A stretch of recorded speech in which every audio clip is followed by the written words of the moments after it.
She's an award-winning writer, a hunting guide, archery and rifle instructor, keynote speaker, and all-around outdoors woman who encourages you to get outside, hunt, fish, shoot, and savor all that life has to offer. And now, here's your host, Mia Anstine.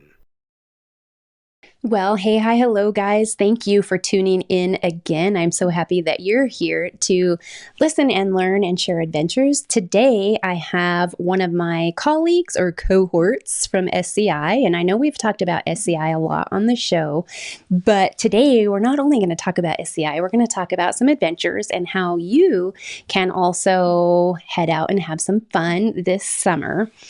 But before we get going, as I said, we're talking about SCI, and I talk about SCI a lot because I'm a volunteer for SCI, and really, I have supported SCI for quite a while and joined SCI many years ago because of their advocacy and what they do on a national, state, and also international level to fight for our freedom to hunt. And so it's something that is near and dear to my heart. I grew up in a hunting family. My grandfather, my great-grandfather, there's been a lot of hunters in my life, and I really see the need for conservation in the area. But SCI, it is always at the table for hunters. Whenever you go somewhere, you'll see them there, whether it's at the legislation, whether it's at a local commission.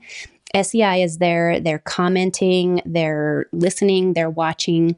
And so that's why SCI, why I focus on it a lot. And it really overlaps with a lot of what I share with hunting and shooting and stuff like that, which you'll learn a little bit more about how those overlaps happen. But I also wanted to tell you, while we visit today, we will talk about how SCI is at the table, but we also mentioned things that you can do. And one of the things I wanted to remind you, we've talked about women for gun rights and Second Amendment advocacy over the years. But a politician, they really want to hear from their constituents. And something that I do is when I write a letter, I address it from your constituent. And what that is if you live in their district, if you vote or didn't vote for them, even if you didn't vote for them, you are their constituent. So you're in their district, you're somebody that they care about because you obviously can be a future voter, but the decisions they make impact you.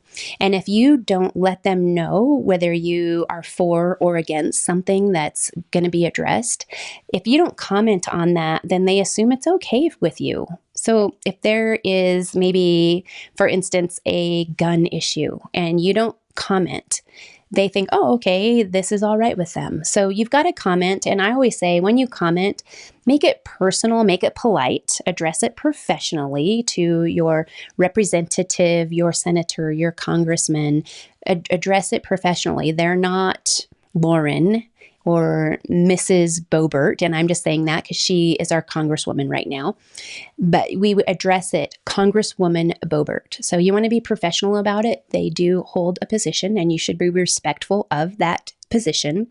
But remember, our organizations may comment on the issues, and that's one thing, but when a constituent comments, it weighs pretty heavily, a little more weight to that.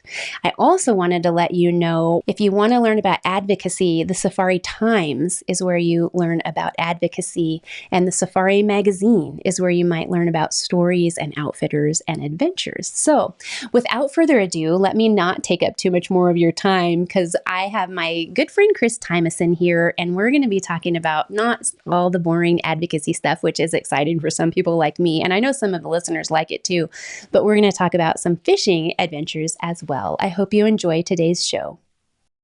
This summer, whether at the range or in the field, WSI Sports Hypertech Bamboo Tanks, tees, and leggings will have you covered.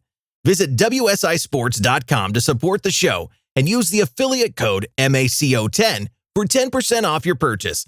All products are proudly made in the USA. WSI is bringing back pride in American-made clothing. Again, that code is MACO10 for 10% off your order at WSISports.com. Hey guys, are you looking for a stylish concealed carry shirt? Check out Tarn Cap Gear. With print-reducing patterns, concealed carry snaps, and minimal branding, Tarn Caps cloak of invisibility is what you have been waiting for. Visit mia.limited/tarncap and use the code Anstine for 10% off your purchase. Again, that's mia.limited/tarncap and use code Anstine for 10% off your order. All right, everybody. Well, I wanted to introduce you to one of my colleagues or cohorts in the SCI industry. We talk about SCI a lot on the podcast. And so, Chris, so that you know, we do have a background. If anyone's listened to past episodes, there's plenty SCI that goes on around Mac Outdoors. But I wanted to introduce you all to Chris with SCI because I actually met Chris. We see each other at the Colorado Capitol, at the DC at the Capitol, and we work on different legislative issues in wildlife and stuff like that. And it wasn't until we were actually meeting with legislators up at the Buckhorn Exchange in Denver. And Chris told me about carrying a fishing rod with him everywhere he goes. And so I was like, wait a second, I got to share this with my listeners. But Chris, would you please introduce yourself to the listeners, let them know who you are and what you do? Sure. I'm Chris Tymeson. I am the Western State and Local Liaison for Safari Club. So that means I do state and local issues, government affairs, everything west of the Mississippi is my territory. So it's a pretty big swath of the country. 24 states. I've got a counterpart in the East who's got 26. I joke with him because he doesn't have to go as far as me because the West is so big. But before that, I was the chief attorney for the Kansas Department of Wildlife and Parks for 22 years before I came to SCI. And I'm also a veteran, had served in the military and the Army infantry. Yeah, and it's something that I think a lot of people don't understand is how much work SCI is doing all the time. And I have people say, SCI hasn't worked on maybe the wolf issue in Colorado. That's the most recent thing where I try not to get in the arguments in the comments on social media, but on Facebook, I was like, wait a second, like don't go there, because I know me personally as a volunteer, as a regional rep, I worked really hard on that, on focus groups and all kinds of different issues with it. And, we had to do what the voters asked, and we tried to have a say in that. And I work on other things too. But for you, with your great big territory, what kind of different issues have you been working on, like in the past year, that maybe people didn't realize SCI is in the middle of? Well, I find myself increasingly engaged in carnivores and predators, right? Mountain lions, grizzly bears, black bears, wolves, bobcats. It seems like I'm drawn into those. And I feel like many times SCI is the only organization commenting on some of those regs, And my background, I came from the agency, and so I understand that reg process and I follow it closely, probably more so than the legislative process, just because that's where the meat of the language comes from. The real details come in those. And so I also want to be, if I know that people who are opposed to what we stand for are commenting on regs, I want to be there, even if I know it's going to pass at the commission level, to make sure that SCI is out there saying, hey, we're here to support you. And so that's what I do. I draft comment letters, go meet with legislators. We also have an alert system where we've got 80,000 plus advocates, and we send out alerts to folks to ask them to comment if it becomes a big issue. Recently, well, this morning, I'm working on Nebraska mountain lions. I'm also doing a presentation for a lunch and learn in Washington, D.C. I head to D.C. on Wednesday of this week. I give a lunch and learn on Thursday to Hill staffers, so help educate them on hunting 101 and state primacy and how hunting's funded. And then, let's see, last week I was in Washington State for 4 days with the Western Association of Fish and Wildlife Agencies. I'll probably comment on East Slope mountain lions in Colorado this week. So those are the things that I do. Yeah. And I think that's something that I notice. I'm on the Sportsman's Roundtable or Sportsperson's Roundtable here in Colorado. And it seems like some of the sportsmen that are not involved, they don't see like everything that we're doing in the background and how we are trying to fight for what we can. And, sometimes we have to work with what we've got. And if it's something like the wolf issue where voters voted, it's like, well, we can't stop that once the election happened, but we can try to make things as good as we can. And what do you think an average sportsman, what should they be doing, or how can they pay attention? Or, I mean, you mentioned the outreach where you can ask people to comment. What should we be doing? I mean, I know what I do, but an average sportsman, what should they be doing? Well, I think, just as a commentary, generally, sportsmen and women are happy, right? So therefore, because game populations are probably at all-time highs, and with that success comes some failure too, because people I think don't pay attention as much because you know, white-tailed deer, for example. I'm in Kansas, right? And white-tailed deer, our first modern deer season was 1965. You can shoot 6 deer a year, 6 antlerless deer, and 1 antlered deer. I mean, if you could fill all those tags, most people don't. But when game populations are at that level, people don't come to the commission meetings. They aren't really engaged as much, right? So what can you do? You can meet with legislators, because oftentimes I was the only person in the Capitol. You can and talking about wildlife issues. So I would be there testifying against bad proposals. Nobody else was there except for the people who wanted to change things. And I realize that's hard during the legislative session because people can't take off work and come in the middle of the day or whatever, or it's a long ways to the Capitol. Um, so you could follow on, like, I put out when I was at the state agency, you can follow the state agency's legislative update every week. You can write emails, you can make phone calls. I think phone calls are the most effective way to contact legislators and commissioners. It's an interpersonal conversation, and it's not just a nondescript email. And I think the worst thing you can do is to infight with other hunters. I see it, and I've seen it a long time. They don't hunt the way I hunt. They don't use the same method that I hunt. But I work across the West, and my busy states are Washington, Oregon, California, Colorado, New Mexico, where the antis are really active. And I don't have that problem in Kansas where I worked before, but you can see they're gaining ground in places like on the commission in Washington state. And to argue with other hunters instead of pushing back against the anti-hunting proposals is a no-win situation for us. That's a lot of energy to be putting out there when you're fighting your own, basically. Right, And right. as you said, I mean, the method, I understand people having preferred methods, but also why are we wasting our energy fighting on somebody who's a rifle hunter versus a bow hunter, for example? Why are we fighting them when they're not competing with you for tags? So, So, stuff like that. right, I think about the people who don't like what we do. They enjoy the fact that we're fighting amongst ourselves because it takes our energy, right? The antis, there are lots of anti groups, and they are cohesive in their effort. They might have different methodologies and different leadership of organizations, but ultimately they're all cohesive around, I want to stop hunting. And so bit by bit by bit, if we argue that longbow hunters shouldn't have the opportunity to hunt in the same time that I do as a crossbow hunter or a traditional bow hunter with a recurve or something like that. The idea that we're arguing amongst ourselves, they're still going to pick us off because they're going to pick off that one thing, then they're going to the next thing, and they're cohesive. And it takes us all to push back on stuff like that, not just a few of us.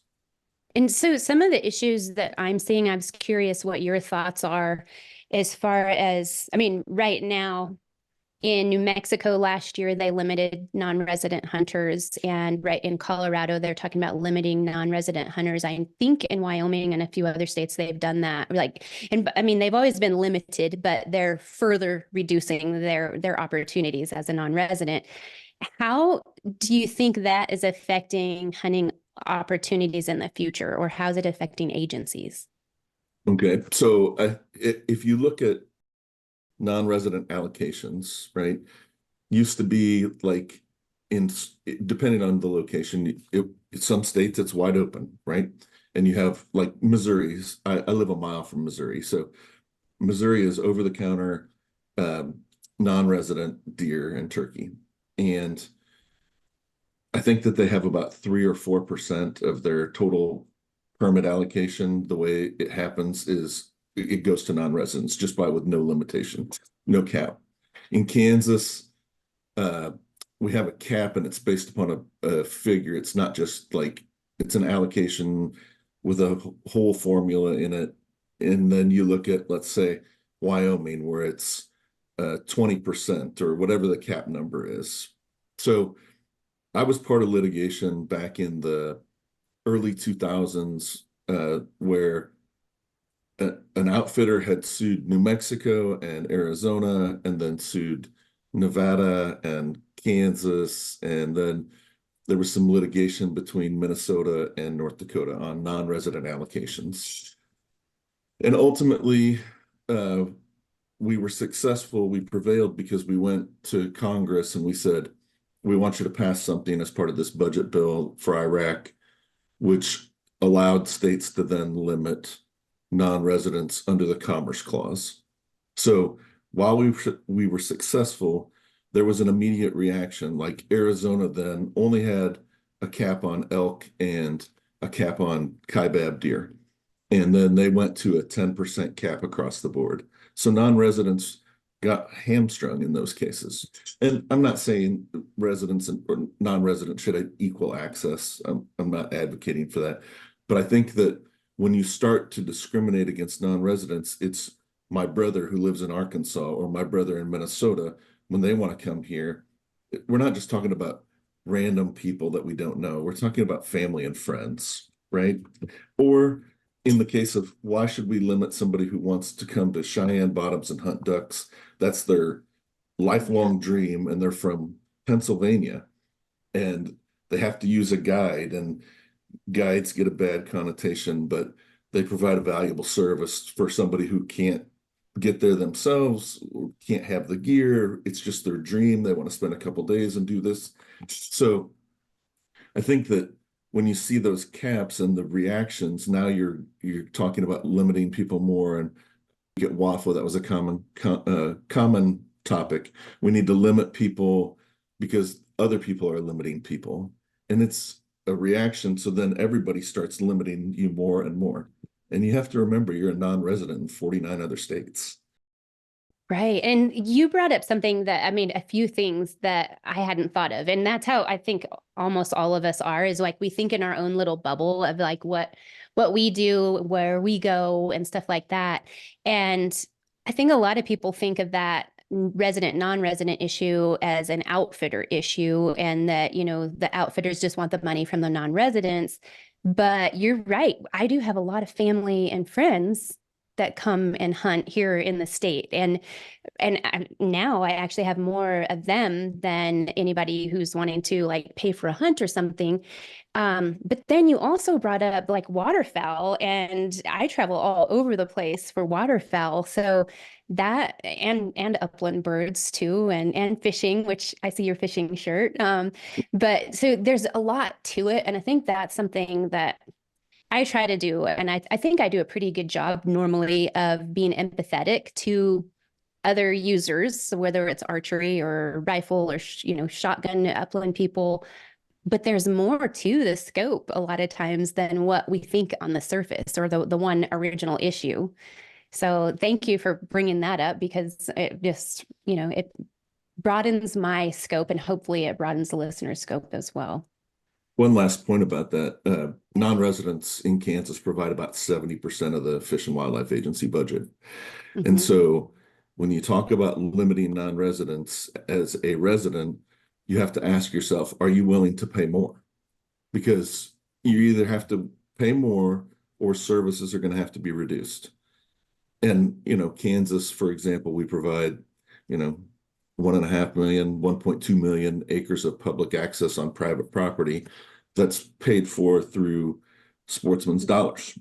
And so if, the response is, okay, if you can't, that's just one item in a big budget. But if you can't, if their money's not there from non-residents and residents aren't willing to pay, then you're going to have to cut that service. And that's a valuable service. That access in Kansas is a 97% privately owned state. So access is key. Oh, yeah. Right? Yeah. I mean, you have to Access. weigh all those things as an Yeah. administrator. And it's easy for somebody to say, let's cut non-residents. But when you actually get down to it, can you? I don't know the answer, or at what level can you sustain? Right. And that's another huge point, which I've brought up several times in conversation, is also the tourism dollars. Because I know here, Right. I live in Southwest Colorado, and we're tourist towns, which, I mean, we've got river rafting and fishing and hiking and mountain biking and a lot of different things. But also in those fall months, a lot of the little mom and pop shop owners, they rely on the tourists. And so that's something I haven't seen a lot of studies about, how that will impact those small towns. But it definitely will. And I don't know that a resident hunter is going to make up for that, because they're already there, spending their money day after day. So I think that's another aspect. And you talked about like limiting access, which here in the eastern half of Colorado, especially in the Northeast, our agency works on corners for conservation, the corners of the Mhm. pivots where you can go and hunt pheasants and upland birds. And so I see that as that might be something where there's not enough money to partner with those landowners. And that's definitely something over there, like you said, where it's a lot of private land, there's going to be some limited access. But I also thought when you said that, is when you limit the agency, that may also limit us in some of our studies that we're doing if we don't have funding for those studies for the Right. biology aspect. So yeah, so much to it. There's so much. Right. I always enjoy talking about legislative stuff, which some people think I'm crazy. And I guess I would say I enjoy it, because if we don't talk about it, if we don't look at it, then we're going to lose it. And I recently went to Pennsylvania and talked to their agency, and my whole speech was about how quickly things can be gone, and that we have to pay attention and we have to act. And for me, that talk was more on an R3, on a recruitment aspect. And I talked to them about some of the SCI foundations. We recently did waterfowl hunts in New Mexico, and we did a quail hunt in New Mexico. But we also have here in Colorado, the Four Corners chapter, they have a Sables group, and we're doing a fly fishing trip with new fly fishing women who want to learn to fly fish, or a couple of them just want to learn about gear and how to read water, and how to get into fishing. So that's coming up. But I really wanted to talk to you about you said you carry a rod almost everywhere you go, and that really caught my attention, because I've carried like fly rods to New Zealand, and it was kind of a hassle with our fly rods, which now I have a smaller breakdown rod. But will you tell us about this adventure, or is it a self-imposed challenge? Will you tell us about it? Sure. It started mostly during COVID. Like I used to fish a lot, but not like I do now. And during COVID, you couldn't go anywhere and you couldn't do anything. And so I started seeking out more opportunities for my kids and myself and my wife to go around the Kansas City area where we're at. And I really ramped up the number of days, and I tried to do little challenges like, can I fish every day for a month, to see if I could do that. And then I would be like, I wonder if I could hit 100 days of fishing this year. And then when I hit 100 that year, my wife was like, I bet you can't hit 200. And so I started just ramping it up. Well, and then because I travel for SCI, I probably travel, I would say 100 to 120 days a year for SCI. And so I wanted to fish and also to see new places and just to do new things. And so I bought a St. Croix travel rod, a couple of them. One is an ultralight, and I'm an ultralight fisherman, primarily spinning rod. So I use a Fluger President 20X, 2 pound test, 64th ounce jigs, and I usually catch crappie, bass, bluegill, green sunfish, red ears, catfish. Those are my fish species that I'm pretty average on. And so I have every day, like where my kids have soccer, I drop off. I know there's a pond where I can go fish close by. I fish almost exclusively public. And so it's a lake that belongs to the city. You just have to have a Kansas fishing license. So I'll fish there for an hour, come back and pick up a child from sports.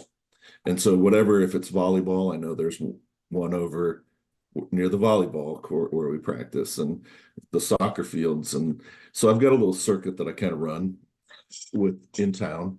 And then when I'm on the road, I have that, I fish with the same rod every day that I also have a travel rod companion. So I fish with the St. Croix rod that's 4 foot. I have a travel rod, a 4-piece travel rod. And then I've got a medium light one too that I took like to Alaska and I fished up there. So last year, I fished 17 different states and 2 countries. So that was a pretty good year. And I had 261 days of fishing. I couldn't make every day, but I mean, that's over 2/3 of the year. That's crazy. And I just think it's insane because here, like I live close to a lake, I live close to rivers, and I do not get out that often to go fishing. It's like, that's why I think I was so amazed because like when we're planning our vacations, if I'm going to Mexico, I'm either going to find a place to fish or hunt, like wherever I'm going, like, okay, we're going to do this. And so with your job and the amount of travel you have to do, I was just so impressed that you're taking that time. And when you decided to do this, did you just do it because you have a passion for fishing, or is there an ulterior motive? I mean, was it kind of I'm thinking for me, that would be like my downtime and my stress reducer, because I imagine your job is very stressful. It can be stressful for sure. It's my Zen time. It is like, even if I get 5 or 10 minutes in a day. And then another thing that started during the pandemic, a friend of mine lost his job. And so the first fish I catch every day, I take a picture of and I send it to him. And so it started then just kind of to cheer him up. And then my brother was like, hey, I want a picture. And then my other brother, hey, I want a picture, right? And so now I have a group of people that I send pictures to every day. And some of them are lumped together, but most of the texts go out individual. So I send out 20 a day now. And so that's kind of a little thing that I do. And I mean, I used to post on Facebook every day, and I think I maybe wore people out. And my hashtag was fishing's always a great way to end the day. And I would take that first picture and I would post that every day. So now I'm a little more judicious in when I post it, if it's like if I catch 5 species in one night or something like that. But yeah, I did it for Zen time, and then like you can almost always now, New Mexico was harder for me when I was there, but I can always, and so I did fish New Mexico last year, but you can almost always find a public pond or something that you can go and fish in. And then, you're buying a day license or a couple days license, helping conservation. That money goes to help fund. And so, and I'm almost exclusively catch and release, except for crappie in the spring. I like to eat crappie. And so the kids and I will catch a mess of crappie, and I have a little assembly line, and we'll clean fish, and then we freeze them and eat them the rest of the year. But That's super mostly, cool. yeah, mostly it's catch and release. During the pandemic, the boys wanted to keep catfish, and I didn't really know much about. I had never really been a catfisherman. I mean, I've caught them, but not enough to eat. And so I read, YouTube's great, learned how to clean a catfish, and then so that was at first. I think that year I caught 302 catfish. because they wanted to focus on catfish. So I bought catfish rods, and they all came out of one little lake. It probably has more pounds of catfish in it per square acre than, or per acre, than any place else in the state. It's incredible. And so then they wanted to eat them, and so we cleaned them and we ate them. But then the carcasses, I live in the city, so then they were like, I had to make a rule that we could only keep fish on Sunday or Monday night because Tuesday night was trash night. Tuesday Oh, morning yeah. was trash day, right? Because I just can't dispose of the carcass any old place. So then it got to the point where I was like, oh, I forgot the bucket today, so I wouldn't have to clean fish and keep the carcasses. So, but the kids still had a great time, and we caught lots of fish.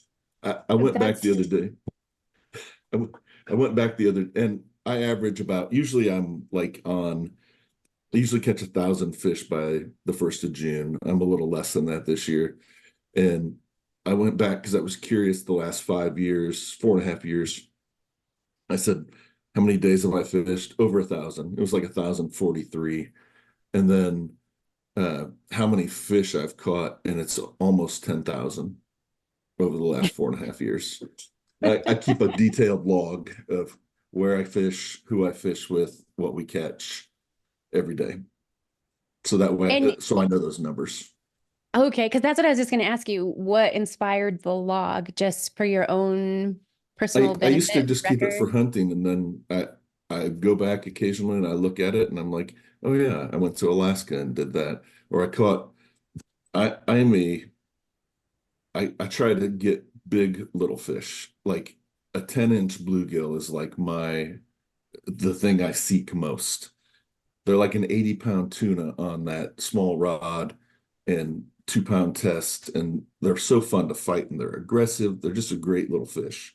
And so I like to look and see if I've caught new species. And like when I was in Texas one time, I met with the director, the new director, and afterwards I talked to him about fishing a little bit, and he told me about this state park. So before I flew out that night, I went. The state park's on the way to the airport, so I went to the state park right in the middle of the city and caught a red-breasted sunfish that I had never caught before. So stuff like that, just to keep a log and go back and look at it. And so in your log, are you using like a Hunter's Hill journal, or do you just have a little journal book or a little spiral Just a notebook, or Word how are you? document. Oh, a Word document. So Yeah, you I have just it, keep a you Word. can take it anywhere without having to worry about a book. Yeah, I put it on a flash drive, Nice. right? So I can take it wherever I go. And in your document, you're documenting obviously the place and fish, and then are you documenting a story and putting a picture, or what kind of details? No, it's pretty bare bones. It's just where I fish, what day, the day, where, who, and what. And what? And are you don't put what you caught it on?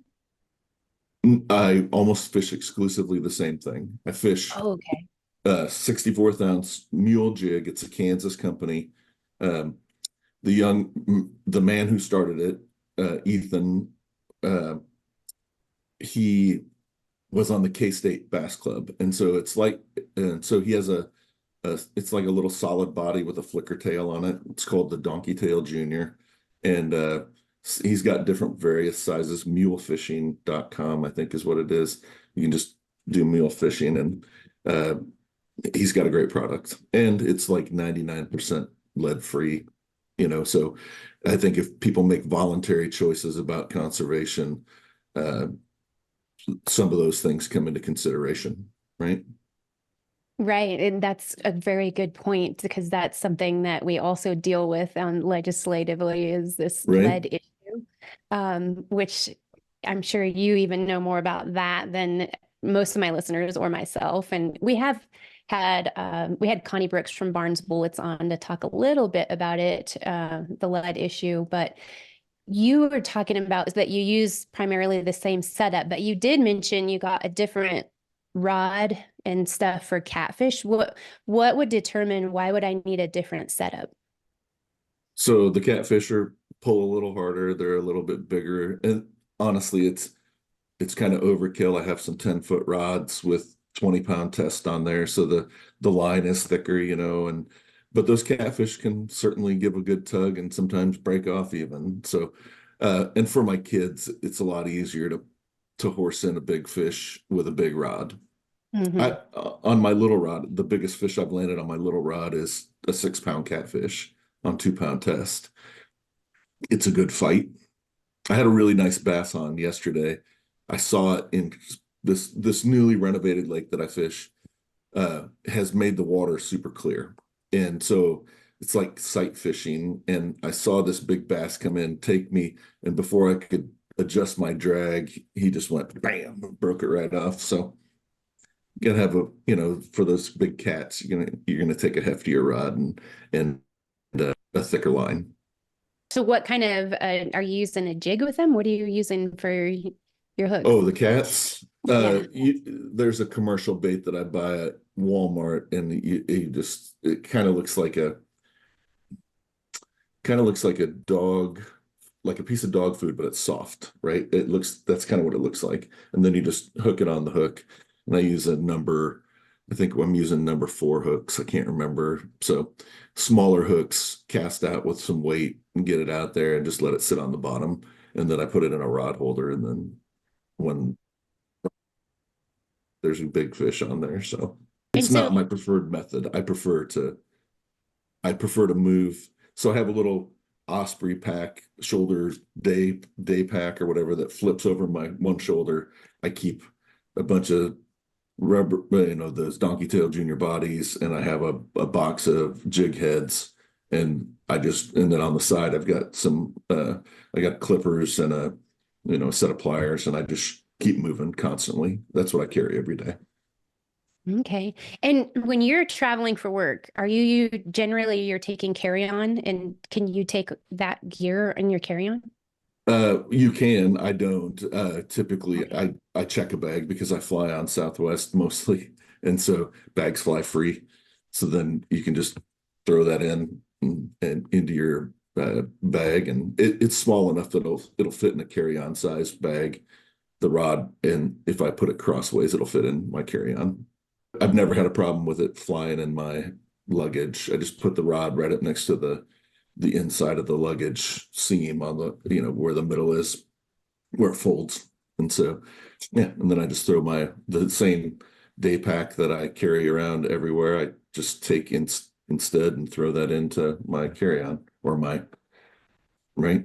And I don't think hooks are not forbidden. I've never had a problem going through security with hooks, but I also don't have anything else in there. Yeah. Yeah. And I was thinking when you had said forceps, and I know those probably wouldn't be a problem, but I was just wondering, like, what other fishing gear do I have in our tackle box that I think everything would probably pass on carry-on? I don't know. Right. When you said in New Mexico, you kind of had a little bit more of a challenge finding a place to fish. Is the river there that goes through the city, most of that's private property, or do they don't have public access on that river? Well, I was looking for trout mostly. I was trying to catch trout, and so not on the river through Albuquerque or Santa Fe. I was in Santa Fe. Yeah, and I fished both Albuquerque and Santa Fe, but I went a little bit east to the I can't think of the name of the river right now. That's why I was looking a little confused too. I know that river, but I can't think of the name. Right. I went east, and there's public access. It's just, when you go to a more arid place like Texas or Arizona or New Mexico, it gets just a little harder. Or Southwest. I was in California one time to give an award, and I had to drive I had to take an Uber about 30 minutes to go to a lake to go find a body of water that I could fish. I mean, the ocean was right there. I was in San Diego, but I wanted to go up into the foothills a little bit off the ocean, and so I just Ubered my way up there and fished for a while and caught some nice bass, and then Ubered back down to my hotel. And so this is what caught my attention when you talked about carrying your rod with you is, I may have told this story on the podcast before, but I tell a lot of people, what got me into advocating for hunting and fishing and firearms was my parents divorced and we moved to San Diego. And when I got there in the high school, most of the kids didn't fish. They didn't know about fishing. They hadn't been fishing. And I'm like, Lake Cuyamaca is right there, and like all these different lakes are there and they have fish in them, and then also fishing off the piers, you can go hang out and sit there, which to me, that kind of fishing is a little bit boring. There are opportunities, and a lot of people didn't realize that those opportunities are there. And that's why when you said you go places, I'm like, well, how are you learning about the places? Because to me, I see that as, even with the outdoor partnership that I'm on, a lot of people talk about people in the Denver area not having opportunities to go fishing. But I'm like, there's stuff right there in the city. So what do you suggest for people who are saying that they don't know where to go? What can they do? I would go to the Game and Fish website, right? The Game and Fish agency in your state. They have typically will put together public access opportunities in a book or on their website that you could download and put it on your GPS. And then like the walk-in hunting access we talked about earlier, there's walk-in fishing in Kansas. And so they put that out there, and you can, I think Garmin probably puts it out on their stuff. If people still use a Garmin like that or Onyx, you can find it through that. So that's the first place I would go. The second place is, besides their website, I would go just to the internet and just type in fishing Indianapolis or wherever you're going to go, fishing Minneapolis or Kansas City, and just see what pops up. You might be really surprised. And that's how I've done it. Just kind of learned as I went and tried to find a place that I would be close by wherever I'm staying that's reasonable that I can get to. Yeah, and that's the greatest thing, I think, is that there's so much information out there. We just have to look for it. But there are also, you mentioned like a Garmin or Onyx or something like that. They're evolving as well. I didn't realize how much information now is on, at least Onyx. I have Onyx on my phone, and there's even like wetlands for duck hunting or upland areas where you can go pheasant hunting, that they kind of have these layers on the map, right, that you can add. I'm sure you probably have to have premium subscription or something to see all the layers, but it's really neat that we have this stuff now, where way back when I was in high school, we didn't have that.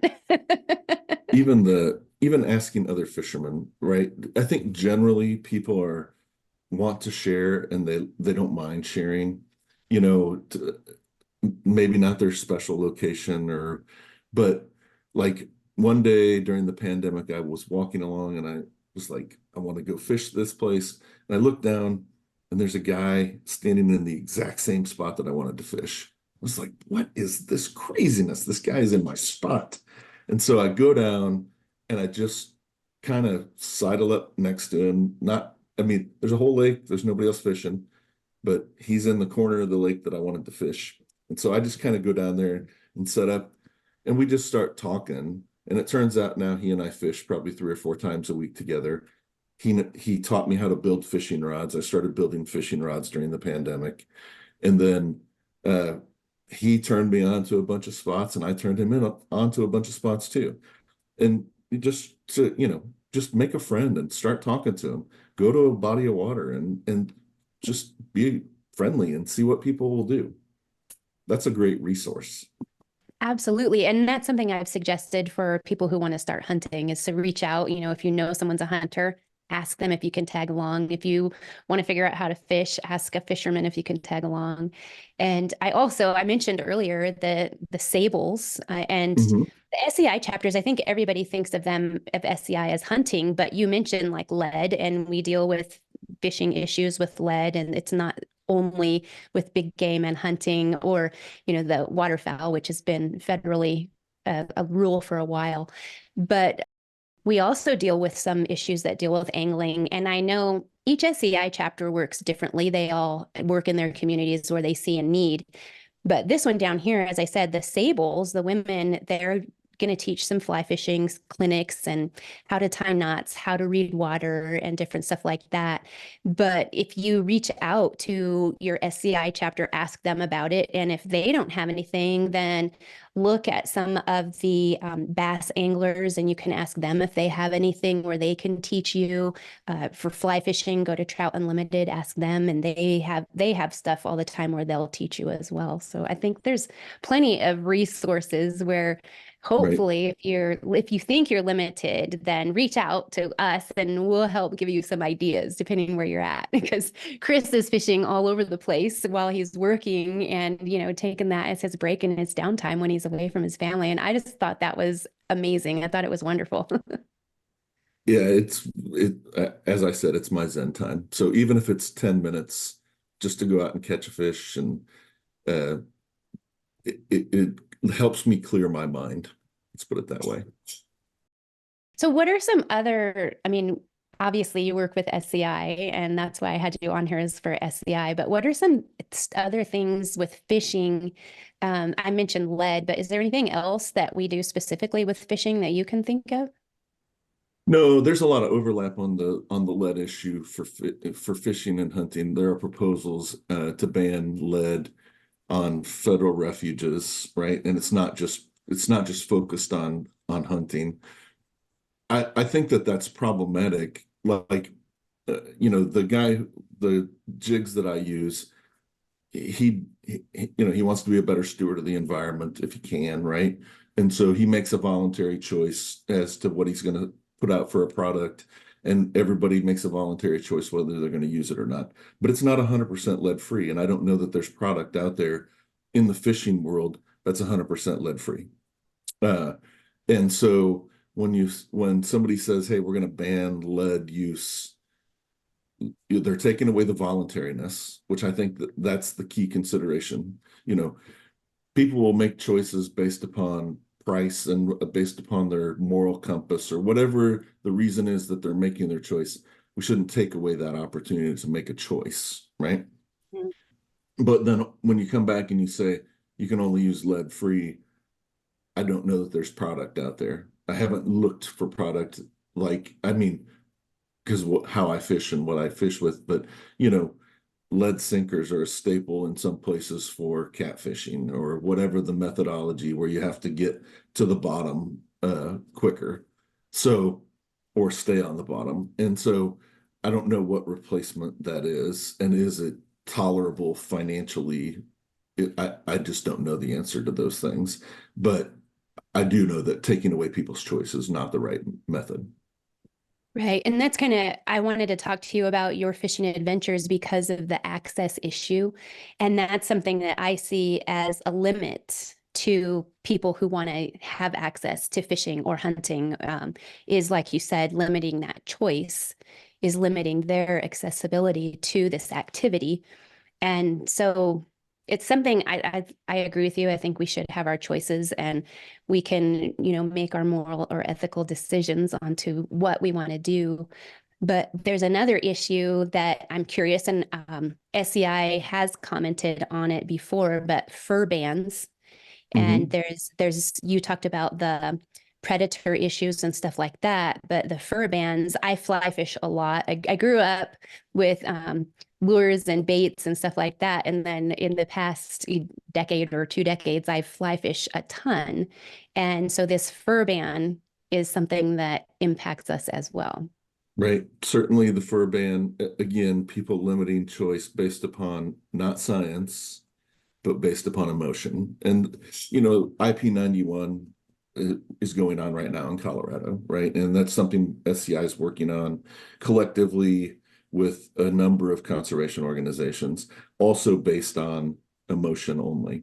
I watched Dan Gates put something out yesterday or over the weekend I was watching, and it was, a comment from somebody who is pushing for the ban on hunting and trapping of mountain lions, bobcats, and lynx. That's a red herring.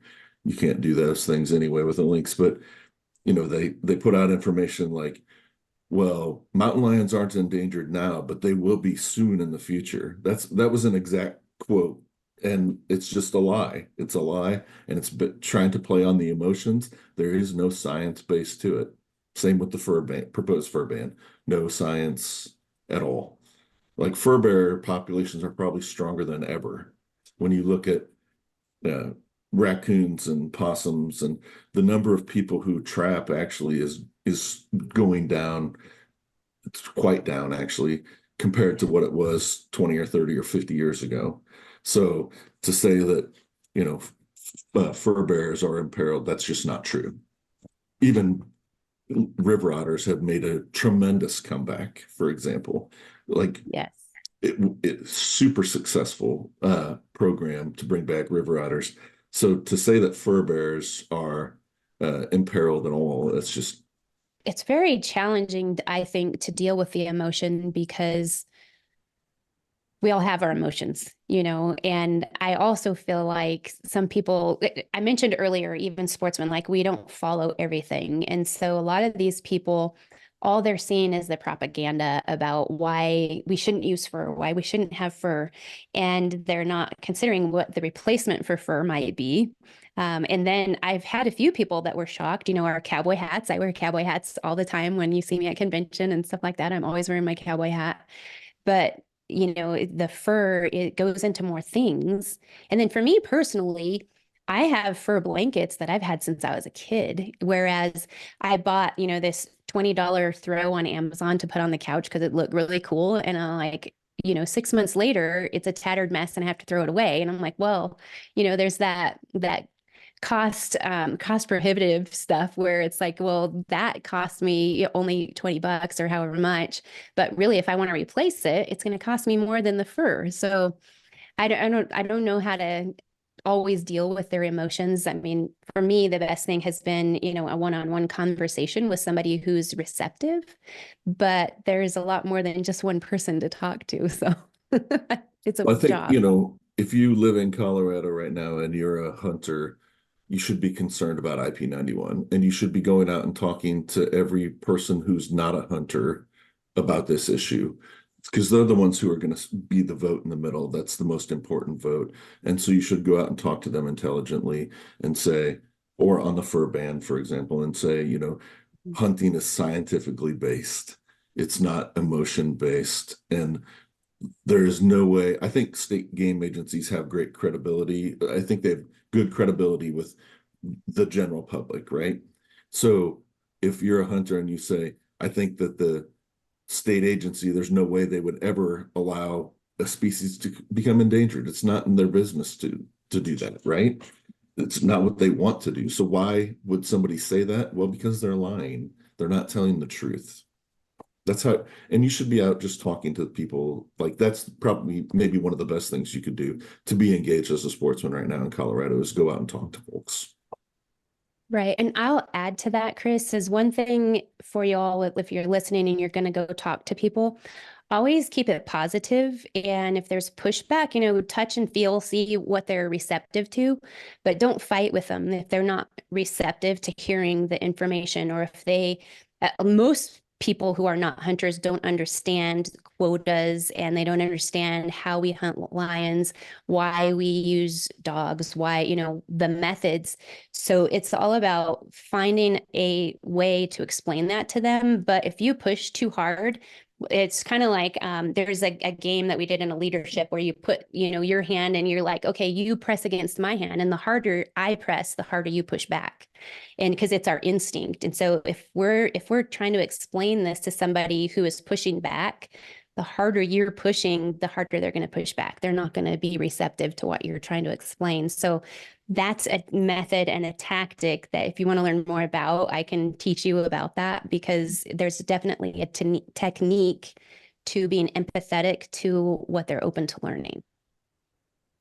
Also, don't take any base level of knowledge for granted. My wife and I went to Africa in April.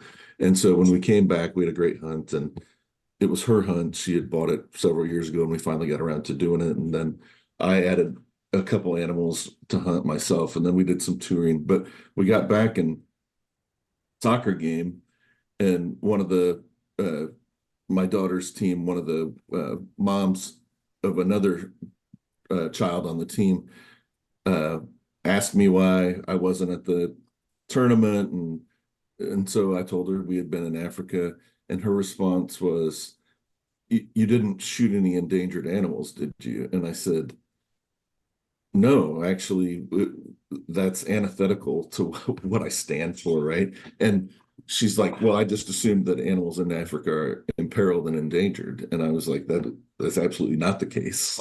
So even her, and she wasn't anti-hunting, she just didn't understand. She had a perspective that was not where I come from at all, right? And so I chatted with her a few minutes about, why hunters matter and who pays for species and why species have been restored if they had been imperiled at some point. And, we had a conversation about having to live next to an elephant, which is a completely foreign concept to people, and why that elephant has value if they allow hunters to come and hunt. And so it was a good conversation, but I was taken aback at how misinformed her position started from.